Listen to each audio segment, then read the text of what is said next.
It was a day of speeches, policies and plans for the future that will be implemented if the NDC is elected.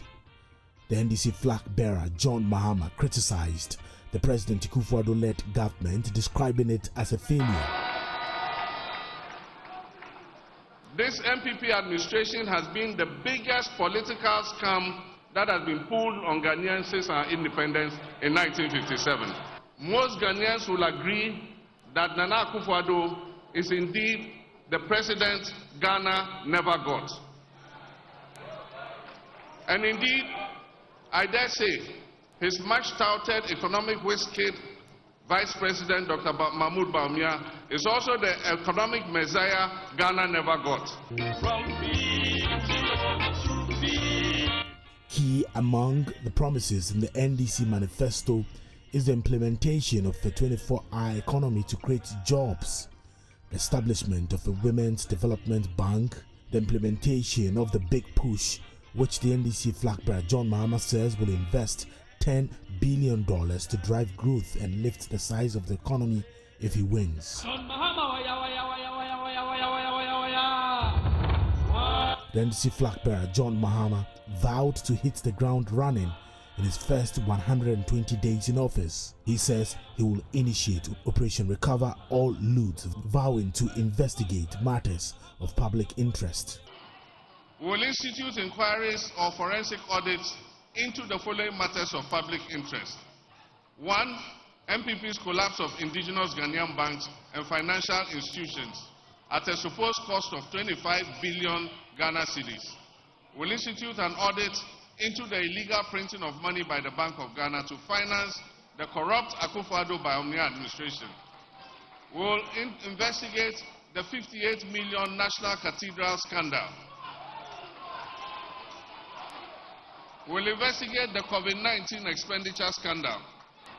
We will investigate corruption scandals including the PDS, Ejapa, SML, ambulance spare parts, 13th African, All-African Games, SkyTrain, Palugu Dam, mass sets, Galamsey fraud, missing excavators, missing tricycles, illegal and inflated single-source contracts, bus scandals, and many others.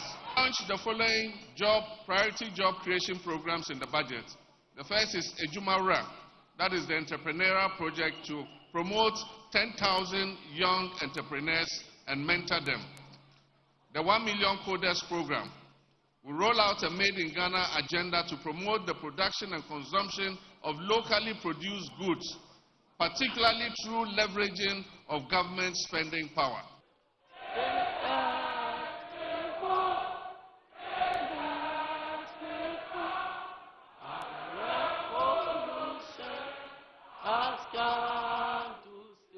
The NDC Manifesto, read by John Mahama, pledged swift reforms, promising to hold a national economic dialogue within his first 120 days to focus on creating a 4-year fiscal consolidation program, which he describes as a key component of his economic strategy if elected. Among other promises, he said he will implement within the first 120 days is scrapping the e-levy, COVID-19 levy, and a 10% tax on bet winnings within his first 90 days in office. He says he will investigate the NPP's gold for oil deal and restore the licenses of wrongfully collapsed banks and financial institutions within 120 days. John Mahama says that within the first 90 days in office, he will review taxes and levies on vehicles and equipment imported into the country for industrial and agricultural purposes. John Mahama says he will implement the no academic fee policy for all first-year students in public tertiary institutions. He's also promising a 20% additional salary for all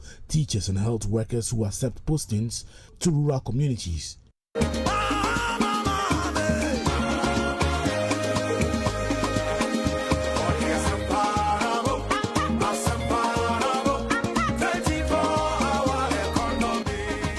The 24-hour economy policy remains one of the flagship programs of the NDC. The party went a step further at the manifesto launch by releasing a song to drive the initiative. NDC flag bearer John Mahama says he will start drafting needed legal amendments and prepare for implementing the 24-hour economic policy under the office of the president in his first 120 days in office. This is the 24-hour economic clock.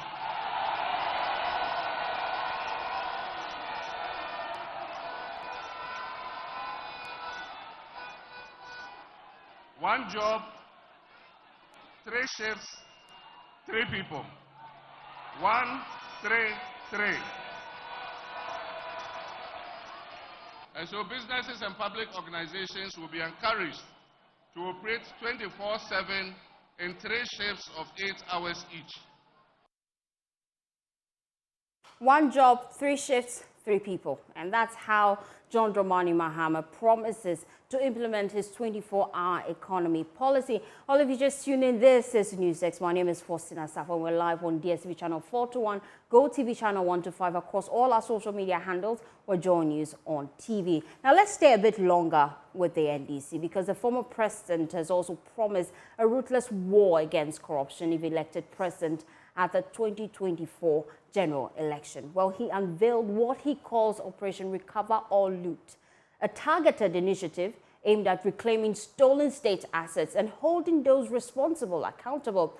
Well, here are the cases he promised to tackle head on. It will be coming up on your screen shortly, but let's broaden the conversation and interrogate the NDC's proposed Operation Recover or Loot policy. Joining me now is Edem Senano. He's member of the African Union Body Against Corruption. Edem, thank you for your time here on NewsX. Operation Recover or Loot, is it feasible? Well, yeah. I mean, if you want to target the symptoms of corruption that we have, yes, there are plenty of scandals you can go after.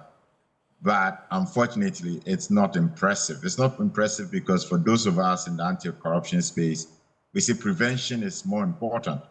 And so the gap or the deficit in leading us to understand strategies to prevent repeat occurrences of these scandals is gaping. And so I'm disappointed. It's not impressive. It's not impressive because we are not being told, how do we prevent these things from coming up again? How do we prevent a situation where, even though single source procurement is supposed to be the exception to the rule, at the moment we have about 80% of our procurement apparently going by single source, which obviously means that people are breaching. It means that laws are not being enforced. It's good for the political platform, but if you want to look into the future, considering that they also exited on the same kind of trajectory of people saying they were being corrupt, one would expect that now we should be looking at this, at the issues in terms of strategies to prevent these scandals from being so rampant in our country. Look at the legal and institutional frameworks that would need to be in place to support such an initiative. Do you believe the current administration or Ghana as a whole has a capacity to enforce this operation effectively? Well, it's one of the question marks I have.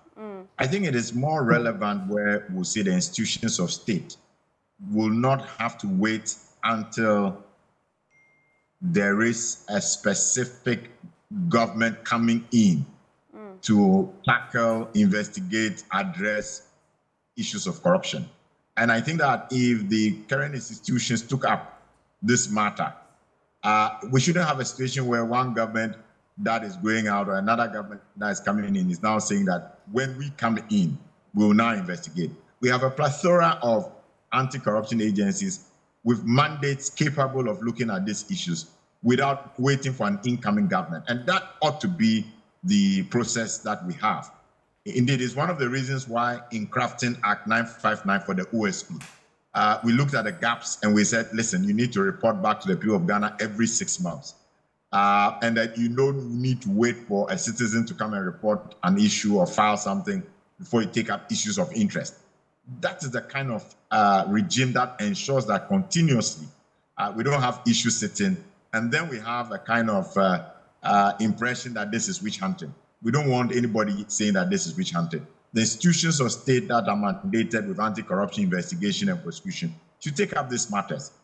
the president or incoming president should focus much more on policy, legal regime, on constitutional matters that we need to address in order to move this fight forward. I think that will be much more strategic, much more radical, much more comprehensive to address the current spate of scandals and issues that we are confronted with. Another key thing he spoke about was the need to recover state-owned assets. And then we're looking at the complexities involved. Do you think it can work? Well, yes, to the extent that our laws have been breached and persons have appropriated for themselves by defrauding, by pretensing, by false pretenses, etc., there is that opportunity to retrieve. I think that the NDC and again the MPP need to go beyond these surface level issues, because we've had this cycle. A government coming in opposition raises all the corruption issues. We'll do this, we'll do that. And then by the time that we have 8 years, they themselves become the target of another group saying that, yeah, you are even more corrupt. We've seen that cycle. It does not benefit this country. So much more important is what learning we have from the scandals and issues. So if you take JIDA, you take SADA, you take Bas Branding, you take the Sisiladapa, you take SML, you take contracts for sale, you take whatever, Ejapa. What are the lessons we have learned? Where are the gaps in our... Adam, we seem to have lost connection to you. I'm hoping that you can laws position and our rightly. systems. What kind of reform do we strengthen the legal regime, the policies, and ultimately... Adam, we're losing connection to you intermittently. You have to position rightly and then please make your point. If you just tuned in, we're discussing John Dramani Mahama's proposal to ensure that corruption is nipped in the bud when he assumes office, should he assume office. We're just discussing how important political will is in the success of his proposals. Adam, I'm sure I have better connection to you now. Please make your point. Yes.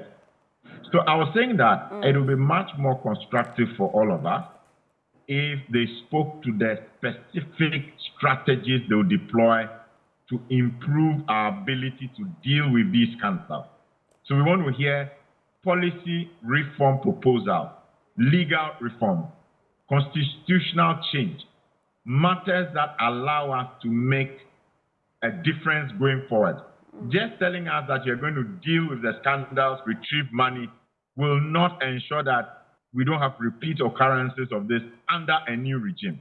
And so we need to avert our minds to the much more substantive issues of the policies in place, the legal regime, the enforcement that appears not to be happening, and what we can do differently to ensure that we don't have repeat occurrences. Now, finally, let's just look at how important political will is when it comes to fighting corruption. We're seeing it across some of the political parties, pledging that they would provide all that is needed to ensure that corruption does not thrive. But we're looking at how things have panned out over the years. Is this all talk? Well, I worry that it tends to be all talk. And in my mind, it would be safer if, for example, you told us that in your fiscal policy, you're going to ring-fence a certain proportion of funds for the anti-corruption sector. Let's put some grit to what we are saying. Make it a policy proposal that is tangible. Otherwise, they get into government, and even though, let's say, the leader of government says that this is what I want to do, you then find other sections of his government kicking against it, working against it, and at the end of the day, the anti-corruption sector suffers. So we want to see much more competence. This is a percentage of a budget going to the sector. If it is reforming policies such that the appointments of the heads of these anti-corruption agencies cannot be revoked, the whims and caprices of anyone. The independence they are talking about should be something that is enshrined within laws, within policies, so that all of us can be convinced that it will actually happen. And so they need to explain how to go about it in more tangible ways. And that explanation is something we'll get here at Joe News. Adam Senano is member of the African Union Body Against Corruption. Thank you for your time here on Newsdesk. Now let's do some other stories. More questions are emerging about government's Gold for Oil program after the Vice President, Dr. Mahmoud Bawumia, gave details on Sunday about how he convinced an undefined businessman to purchase gold worth 3.1 billion Ghana cedis from the vault of the Bank of Ghana. Well, according to the Vice President, Ghana's economy was almost collapsing, similar to the worst-case scenario of Sri Lanka, a reason for which he called the governor of the central bank to commence the purchase of the gold overnight. Well, addressing the media on his plans in the ongoing going into the future, Dr. Bawumia says he plans to institutionalize the Gold for Oil program if elected president. Let's listen to him. We'll be back with some analysis. It was very scary. In fact, in 2022, this economy was on the verge of collapse. Inflation was up, and my worry at that time, frankly, was that I could see this country moving towards Sri Lanka. And it was in that context that I came up with two policies. One was the Gold for Oil policy and the Gold Purchase Program. Why do I say so? In the last couple of years, Bank of Ghana under the Gold Purchase Program has been able to buy $5 billion of gold. $5 billion of gold. Think about it. We've gone to the IMF to look for $3 billion, which is going to be paid over 3 years. And this is why we are going through it. But locally, we've been able to buy $5 billion. And this is why there are no queues for petrol. This is why Dumso has not happened in Ghana. Because otherwise, where would you have gotten $5 billion from your reserves? Where would you have gotten $5 billion from your reserves to keep up all the payments you needed to make? So that has been, for us, the game changer. And so the pilot that we are seeing with the Gold Purchase Program and the Gold for Oil Program, I want to institutionalize it going forward. And this is why, by the grace of God, when I am president next year, we are going to institutionalize this.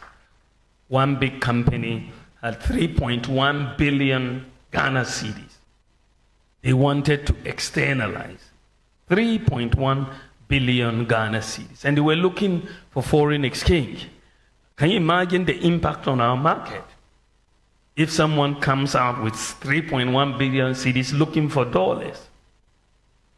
So they were trying to talk to the Bank of Ghana and all of that. So their chairman flew into the country and came to see me and said, we are having these problems and we have to externalize our dividends and all of that. We have 3.1 billion and we are looking for dollars. So looking for dollars from all the banks and all of that. So I listened to them and then I asked, will you take gold? They said, oh, sure. Gold is forex. That is not a problem. So I called the governor and I said, look, why don't we put this 3.1 billion through the Gold Purchase Program? And guess what? It was done virtually overnight. And their money was given to them.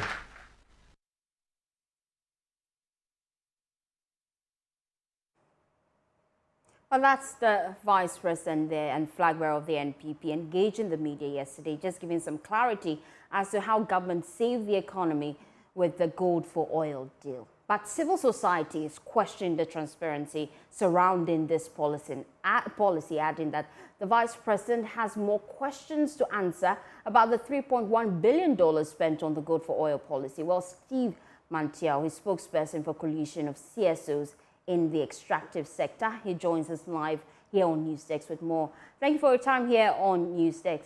Now, initially, there were concerns about how much public funds is being sunk into the gold for oil policy. But now the Vice President says $3.1 billion was used. Does this settle the matter relating to transparency for you? Well, thank you very much. And let me indicate here that on this occasion, I speak in my capacity as the co-chair for the Ghana Extractive Industries Transparency Initiative, GAITI. And to make the point that the matter related to gold for oil is something that has come to the attention of my committee, and we've dealt with it extensively in our 2020 report. So viewers and listeners can Google the Ghana EITI 2020 report on the mining sector. It's hosted on the website of the Ministry of Finance. The first point I need to make is the fact that the whole gold for oil program has been shrouded in secrecy in ways that does not build public trust. Right from day one, the Ghana EITI in its report challenged the government to disclose the policy document underpinning the program. To date, the policy document has not been disclosed. And we thought that you couldn't actually implement a program that has not been carefully thought through and documented. Secondly, we noted that there hadn't been adequate consultations around the program, and which actually deprives the program of expertise and expert input, and also civil society support. Along the value chain of this program, we noticed that there were various segments. First and foremost, we needed to think through how we finance our gold purchases. From the beginning, the gold purchases, when the program was announced, that we expected that the gold purchases will be from the national budget. So we went into the budget to find the provision in the budget for the local gold purchases. We found none. Later, we were to discover that the Bank of Ghana was providing the finance, and this was on the blind side of Parliament. That amounts to extra budgetary financing by the central bank, which is not good economic governance practice. And we are not surprised, therefore, that the World Bank advised the Bank of Ghana to pull out of the program. Secondly, we also noted that you will not take your gold to the market and sell it yourself. So you will need intermediaries, people who deal in gold sales and the rest. We're not too clear how we were actually procuring those services. And we thought that it was important for transparency around who was actually performing the transaction on behalf of the state. Again, once you are able to sell your gold on the international market, you needed to procure the oil products, the finished products. Now, it was not too clear how we were even selecting the suppliers. And so on both ends, there were some opacity around the transactions, and which in our view gives room for all manner of rent-seeking and corrupt activities. So we, in our report, challenged government to make those full disclosures in terms of the buyer and supplier selection related to this gold for oil program. As we speak, we still do not have those disclosures. Again, let me make the point that the gold for oil program perhaps may be a good idea, but we are not able to confirm what the Vice President has said because of the opacity around the transactions. We again note that,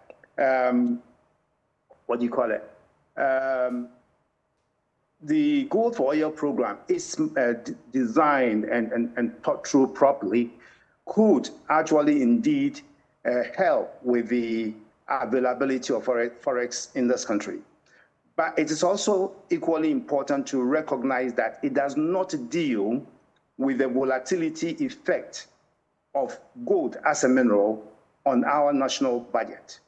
So we thought we could, as a country, increase the stockpile of gold that we have, which the Ghana Central Bank is already doing. So then the gold for oil program becomes complementary. But at the same time, there was the additional opportunity to begin to take your mineral royalty from the large-scale gold producers in cash, rather than, your mineral royalty in gold rather than in cash. But we continue, even while we are seeking to procure more gold, we continue to take our mineral royalty from the large-scale operators in cash, which I don't think is good enough, because if you are a country that wants to increase your stockpile of gold, then of course you want to shift from taking your royalty in cash to in kind. So there are all these issues around the Gold for Oil program. And I think if the, the vice president, now the presidential candidate for the MPP, can provide further details on these issues, it will help to build public trust, and perhaps we'll be able to confirm the assertions that he's making. And further details we will get shortly, because Dennis Miracles Abuaji is in the studio with us. But we're yet to receive an audit report on the Gold for Oil program, either from the Auditor General or other related agencies. What would you recommend moving forward to ensure that there is better transparency with this deal? Yeah, we need to understand not just only the benefit side, we need to also understand the cost dimensions. We actually undertaking this program at a certain cost, which we do not know. So I would not be satisfied if somebody told me this has been the benefit. What has been the transactional cost? And how have we financed the transactional cost? I think that would be very, very important in unearthing any acts of corruption in these transactions. Now, would you recommend a parliamentary probe into the deal? Because that's some of the concerns civil society have been raising. Well, initially, my committee wanted the government on its own to make the disclosures. So as I indicated, and I refer viewers and listeners again to the Ghana EITI report of 2020, and I think 2021-22 also touches on this. We wanted the government on its own to make these disclosures. But since the government has failed or refused to make these disclosures, I think a parliamentary probe will be in order.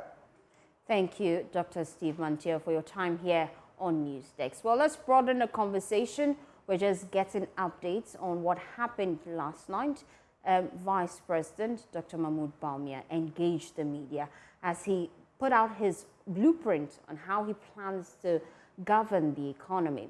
Now, key among the things he spoke about was how he plans to reduce the cost of living, expand public infrastructure, enhance healthcare access, support the affirmative action for women and girls, and improve educational opportunities for all. Well, at that media interaction on Sunday, Dr. Bawumia said instead of a reset, what Ghana truly needs is an upgrade. Well, join me in the studio to discuss some of the issues that came up yesterday at that media engagement is Dennis Miracles Abuaji. He is Director of Communications for Dr. Bawumia's campaign team. Thank you for your time here on NewsDesk. Good to see you. How are you doing? I'm good. Yesterday you were having fun moderating the whole section.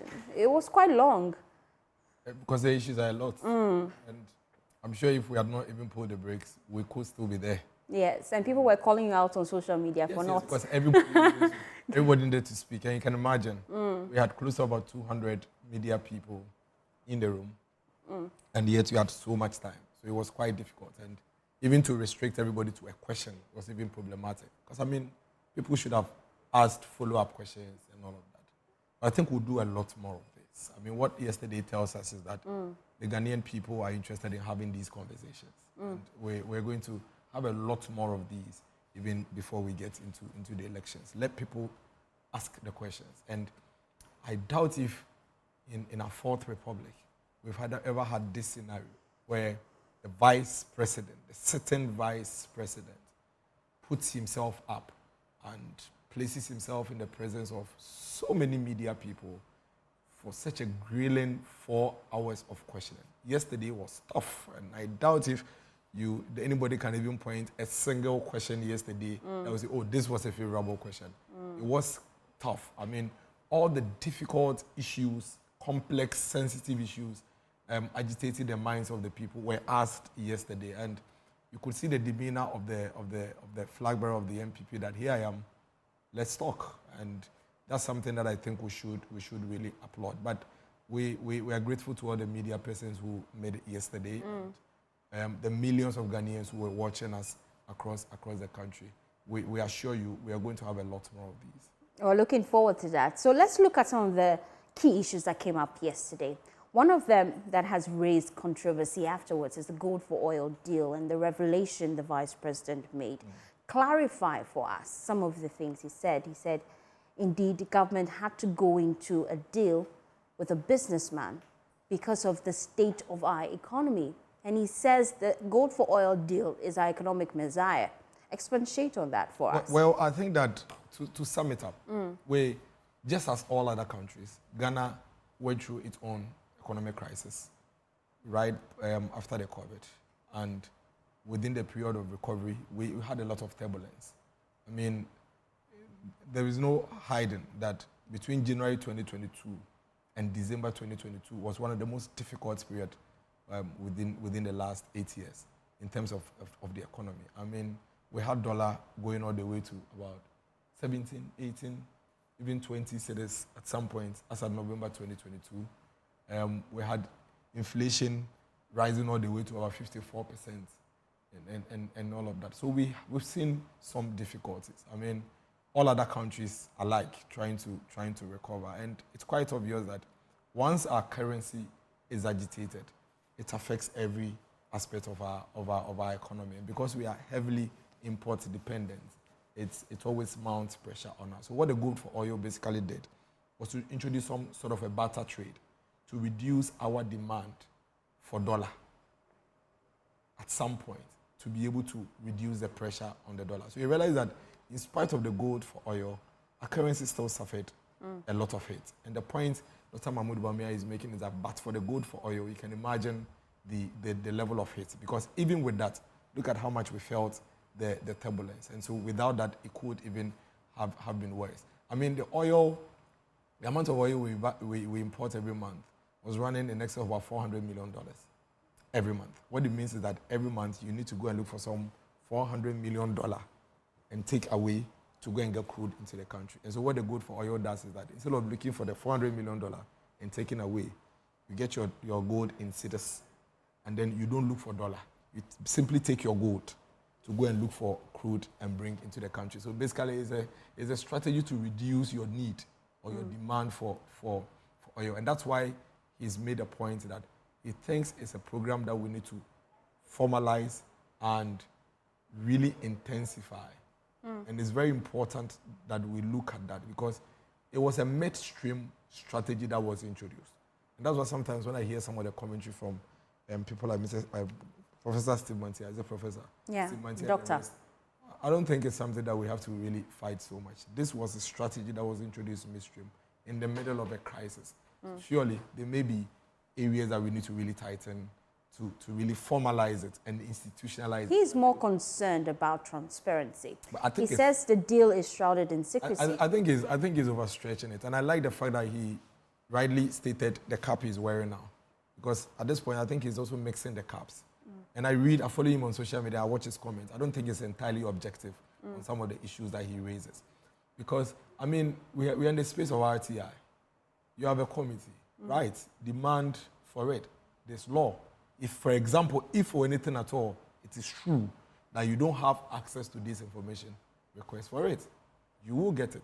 The BOG and BOST actually produces weekly reports on gold for oil. There's nothing opaque about it.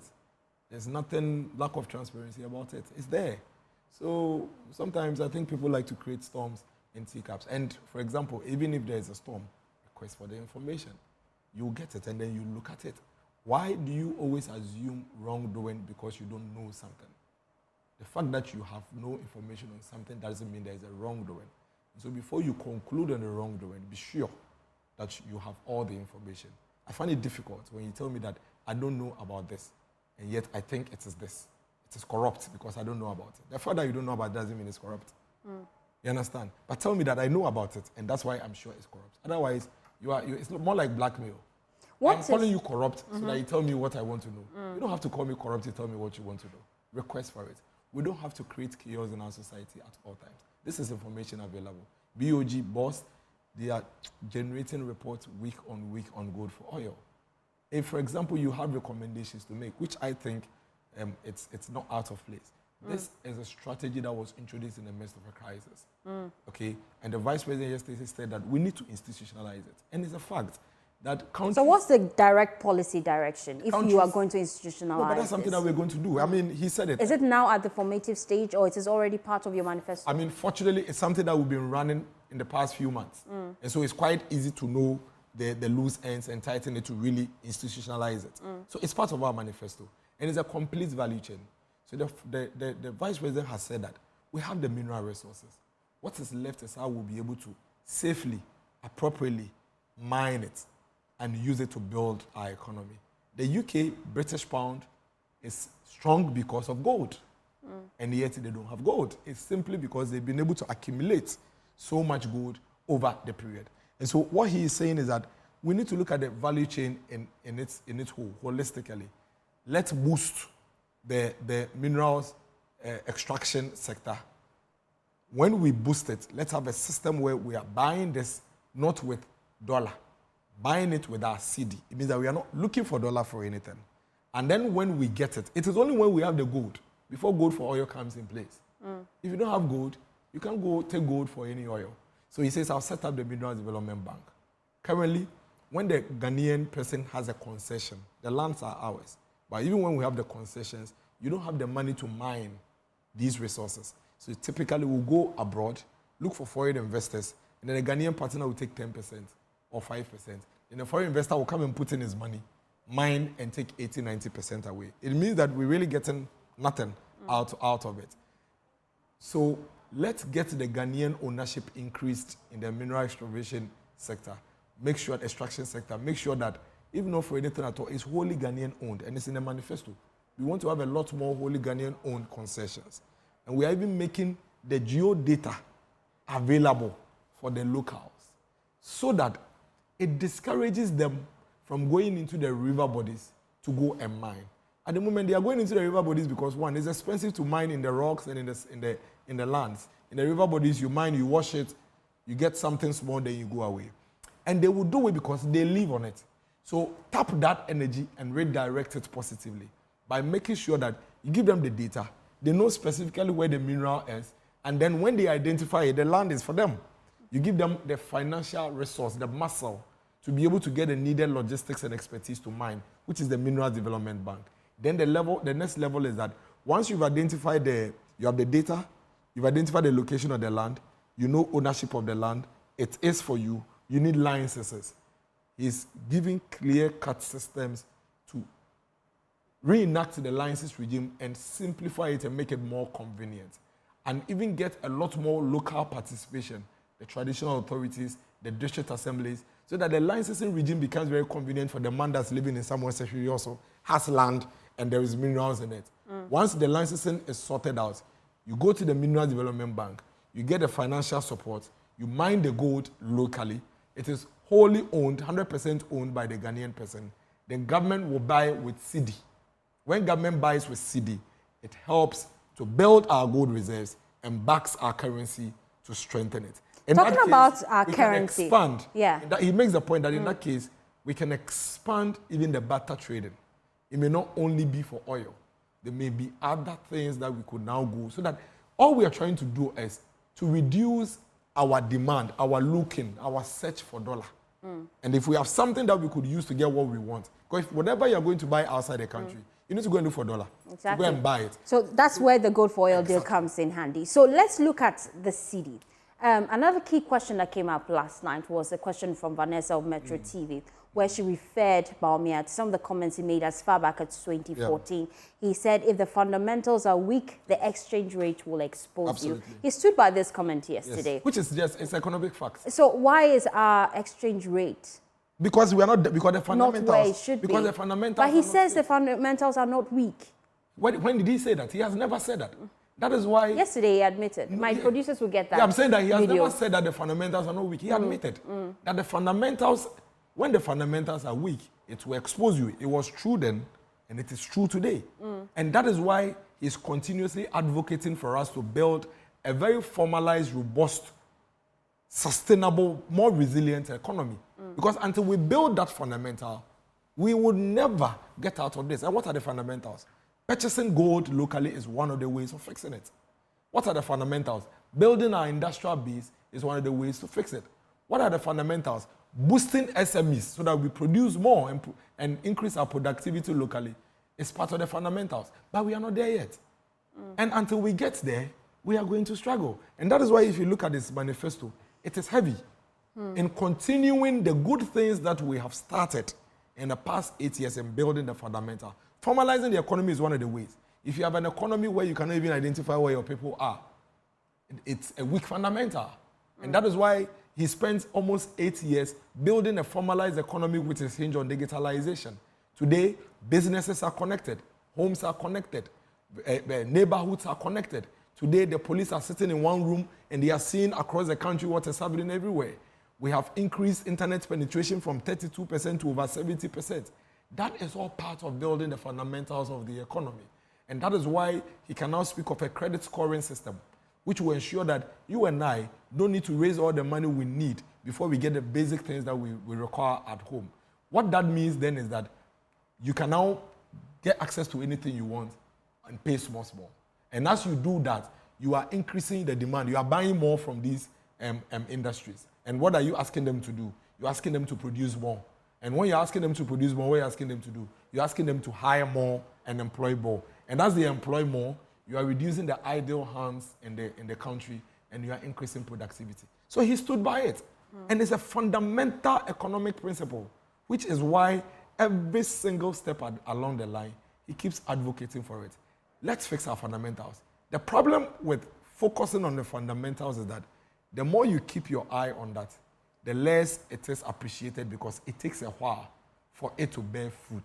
And that's where the difficulties come in. And that's why you need a government that is able to take these very bold decisions and bold steps and say, it is tough, it is difficult, but let's stick to it and make sure that we fix it once and for all. But you had 8 years to fix the fundamentals. Yes, we're not done. Should we trust you with 4 more years? So you are so the question is that, well, I agree, 8 years. You look at what we did within that 8 years and compare to our opponent and what they did in terms of fixing the fundamentals in 8 years and take your decision. We think that in 8 years, we have done more in terms of fixing our economic fundamentals than what our opponents did. And that's why we believe that we are better. But why should we compare? They didn't promise to fix the fundamentals. You made the promise. We didn't set trusted you. We didn't set the rule that you have to make a choice. You have to make a choice. And so long as you have to make a choice, it's a comparative decision. If you don't have to make a choice, then you don't have to compare. But you definitely have to compare because you have to make a choice. Why? I keep telling you here that why would you go and vote if I'm a teacher? Why would I go and vote for somebody that was president and said that if I work for a year, he will pay me for 3 months, and vote against the one that's paying me for 1 year? Is it not comparative analysis? Are you just going to vote for the opponent simply because I said I'll fix the fundamentals, I have started, I'm not done? You will measure. You will surely look at what I have done in fixing the fundamentals vis-a-vis what the opponent has done to take your decision. So as for the comparative analysis, we didn't set it. It's the Constitution. You are going to make a choice. And we think that the former president who had a chance to be president before clearly has a scorecard. Let him show us a scorecard. In fact, he has the biggest responsibility to convince Ghanaians as to why he should be made president again. Because all the things he's telling us he will do are things he told us he would do in 2012, which we made him president. If not for anything at all, Dr. Mahmoud Bawumia has never been president. So you've never really seen what he could do in terms of what he's saying he would do. But for the former president, he was president. And everything he's saying he would do today was in existence then. Did he do it? Why didn't he do it? Well, last night, Bawumia also made some statements alluding to the fact that if he works on everything right now, what then would he do in his next administration? So is it the case that it's all about power? So I think that, again, let's give us room to speak in jest. That's not what he said in response to that question. Okay. He said that at the beginning and went on to actually give his response. Why are we picking that phrase? I mean, he said that and laughed. When he said, oh, but if I do everything now, what would I have to do? And then he went on to respond, and he said that, you see, at every point in time in the life of every country, like we have in the US, why is Kamala Harris still campaigning? He's the vice president of the United States of America. I don't think there's any thriving democracy than in the US. Why hasn't she done everything that she needs to do as a vice president? Today, are we discussing making secondary education free? We are not. Why? Because it was discussed in 2008 and it has been done now. So today, we are discussing tertiary. Is that the case? So at every point in time in the life of a country, there will be something to be done. You can never finish fixing the country's issues all in 4 years. And that is why even in this manifesto that we have developed, the manifesto is time-bound. So it is not all of Ghana's problems that has been captured in the MPP manifesto or the NDC manifesto. Why haven't we done that? Because it is not possible. If you want to be a lawyer, you cannot just move from class 1 and become a lawyer. So but then the concern now is that the next administration would be decided on the 7th of December. Yeah. If you are in office now, can you help fix the problem even if are we you not doing lose good for oil today? Is that not one the way elections? is that not one way of trying to fix the problem? Didn't we have fuel prices drop in the last 2 windows? Is that not part? Didn't inflation go to 54%? Is it not at 20%? Is it not part of fixing the problem? So what are you talking about? Are we not recruiting nurses and teachers now? Are we not recruiting security people? Is that not part of fixing the problems? Who has stopped fixing the problem? And that key thing that came up last night. There is evidence that a lot of things are going on, for which reason we are seeing the economy rebounding. So nobody has stopped. Another thing that came up last night was the Vice President reaffirming his stance when it comes to the anti-LGBTQ bill, where he said that indeed, though there are court issues currently, there will be no ifs or buts. That's his exact quote, that he would append his signature if he is president. Now we're looking at the impact to our international community. How do you plan to fix this should you be elected? The Vice President's position on LGBTQ is quite clear. There's no ambiguity about that. And I don't think there's anything to fix. And I don't think there's any impact. We are a sovereign state. We are a country that has our own rules. We make our rules and laws based on our values. For example, over here in Ghana, you can, in some areas, in some tribes, you can marry more than one wife. Is not the case. Yeah. But in the Western, you can't marry more than one wife. Can you? No. Exactly. So maybe in some other part in the international community, a man and a man can marry, and a woman can marry. I don't think that we have anything against that. That is based on their values. But in Ghana, 90% to 95% of the citizens do not believe that our values allow a woman and a woman to be married, and a man to be married, at least for now, as we live here today. I don't believe in that. You don't probably believe in that. In other communities, our Christian community frowns against it. Our Islamic community frowns against it. Our traditional community frowns against it. There is not a single religion in Ghana that supports that. And I'm yet to see any culture. There's no cultural grouping or tribe or ethnic group that supports it. So I don't think there's any question about it. Okay. You may individually disagree with that. But I don't think even our laws that we make on a daily basis, it is everybody in the country that subscribes to the law. But it is what the majority subscribes to. And Dr. Mahmoud Bamia personally believes that a man and a man, or a woman and a woman, cannot be together in that way. And as president, he is not going to allow that to happen, at least not under his presidency. And he's been quite emphatic about that. Thank you, and Dennis. I think the international community will respect that. Thank you, Dennis Miracle Abuaji. Joining us here on Newsdesk, just giving us a wrap of what happened yesterday. He'll be coming back in the studio because we'll be expanding the NPP manifesto. We're taking it sector by sector. My name is Faustina Safo. Please stay with us.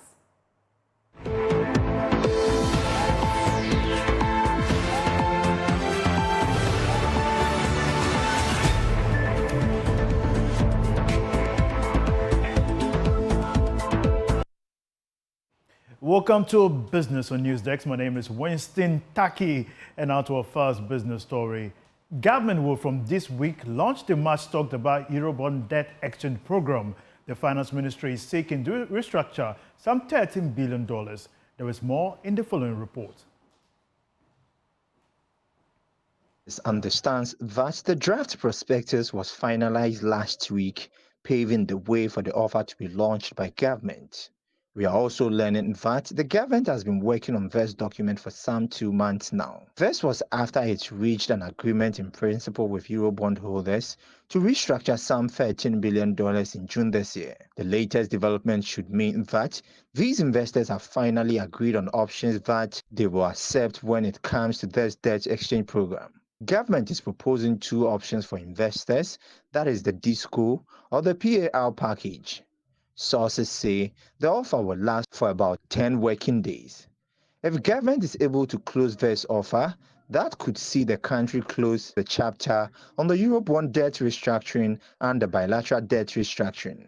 The Finance Ministry will now be turning its attention to the commercial bilateral creditors when it comes to closing that chapter on the external debt restructuring. This exercise is part of efforts to bring Ghana's debt to a sustainable levels by 2028, a key requirement under the IMF program.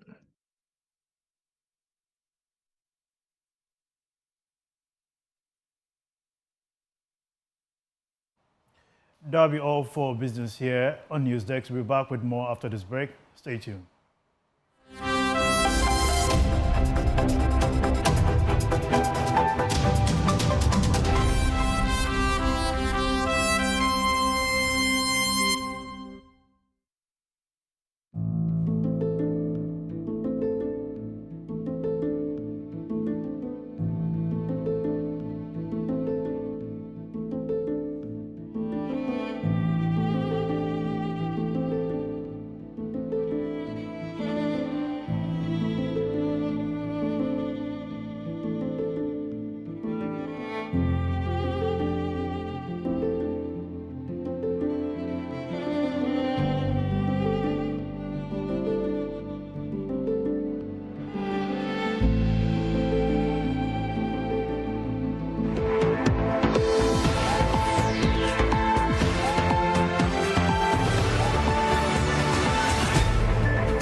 Well, you've been watching Newsdesk, and that's how we wrap up today's show. For more news, please log on to myjohnline.com. My name is Faustina Safa. I'll be back at 2 p.m. with Election Brief.